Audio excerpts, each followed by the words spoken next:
Good morning. Happy Monday. It's Natalie here, the dear hairdresser, checking in. I have kind of a sore throat today, so I have an extra throaty voice. Yes, I've noticed I always kind of have a voice like that, and I clear my throat a lot. I can't help that. I don't know what that's about. Whatever, deal with it. On the heels of the conversation yesterday about fluid intelligence and how fun it is to be able to tell people that you don't know everything and that you don't know. I don't know. That makes things easy in a conversation, because then if you ever get stuck where you're like, oh man, I don't know what's happening here, you can just say that to people. Most of the time they get it, and then you're fine. You can move about.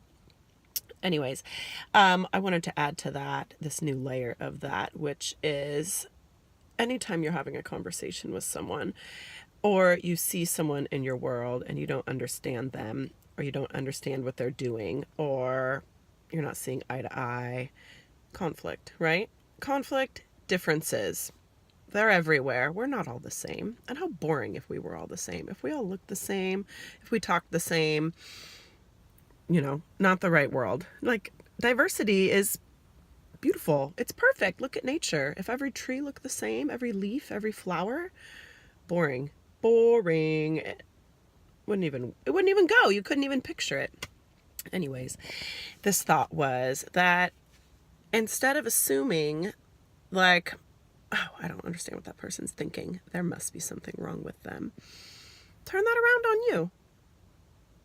Not that there's something wrong with you, but what aren't you seeing?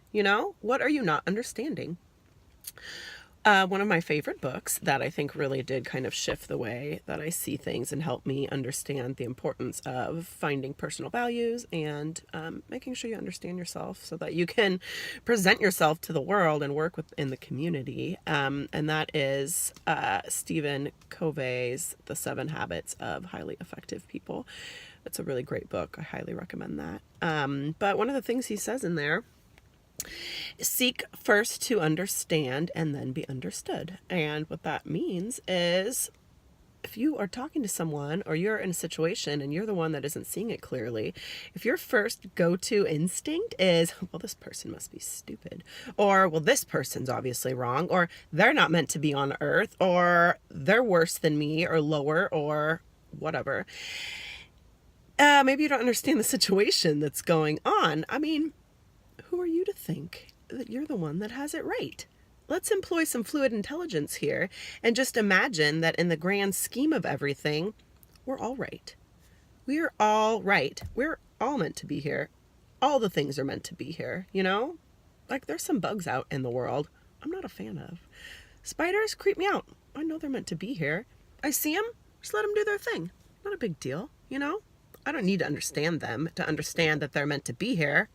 We just stay away from each other. No big deal. This also makes me think of a couple other topics, and one of them is not to take things personally. I have this great little person living with me right now that is giving me a crash course in not taking things personal. That is this nearly 11-year-old little person. If you want to learn how to not take things too personally, go find a preteen or a teen girl to visit with or live with, preferably live with for a while, or take shopping or do anything for. They can't help it. Those little emotions are flying all over the place. Hormones are surging. I get it. This is the blessing, the silver lining.